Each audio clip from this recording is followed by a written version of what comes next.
আমাদের পাড়া আমাদের সমাধান কর্মসূচিতে গিয়ে সাধারণ মানুষের ক্ষোভের মুখে পড়লেন জেলাশাসক। হাওড়া ডোমজুর করলা গ্রাম পঞ্চায়েত এলাকার ঘটনা জানা গিয়েছে শনিবার হাওড়ার জেলাশাসক পি দীপাপ্পা প্রিয়া আমাদের পাড়া আমাদের সমাধান কর্মসূচি পরিদর্শনে যান করলা গ্রাম পঞ্চায়েত এলাকায়। এরপর সেখানে গিয়ে স্থানীয় মানুষজনের বিক্ষোভে পড়েন তিনি। এলাকার মানুষের অভিযোগ দীর্ঘদিন ধরে নিকাশি ব্যবস্থা বহাল, এলাকায় পুকুরগুলোর অবস্থাও শোচনীয়।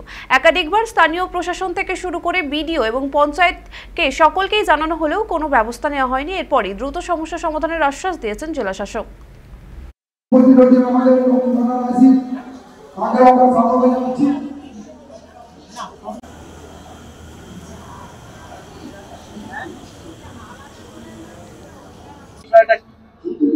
বিষয়টা আমাদের কোলা হাই স্কুলের সামনে একটা পুকুর দীর্ঘদিন ধরে আপনার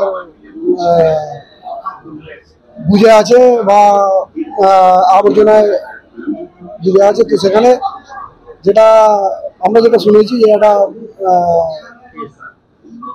আপনার সাব জুডিশিয়াল ম্যাটার আছে সম্ভবত, সেটা আইসি সাহেব আশ্বাস দিয়েছেন।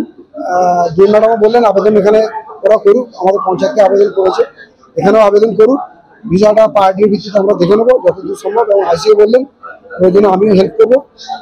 আমাকেও একটা আপনার পঞ্চায়েত থেকে চিঠি করুন, তার মাধ্যমে যাতে এই সমস্যার সমাধান করে যায় সেটা আমরা দেখব।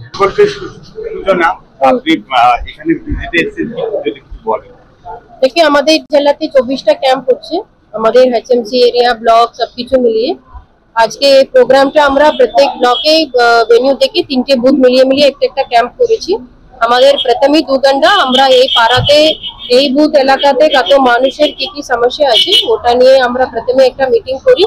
মিটিং এ ওনাদের যা যা সমস্যা উঠে আসছে ওটাই আমরা এই বুথের কাজের জন্য আমরা একটু নিয়ে যাই। তারপরে দুয়ারে সরকার ক্যাম্প আগে কিভাবে চলছিল ওভাবে চলছে। তো ভিড় দেখতে পাচ্ছি, মিটিং এ যখন বেশি মানুষরা এসে বলতে পারছে ওনাদের সমস্যাগুলো, তার জন্য আমরা একটু আশা রাখি এই সমস্যাগুলো আমরা শীঘ্রই একটু সমাধানটা দিতে পারি।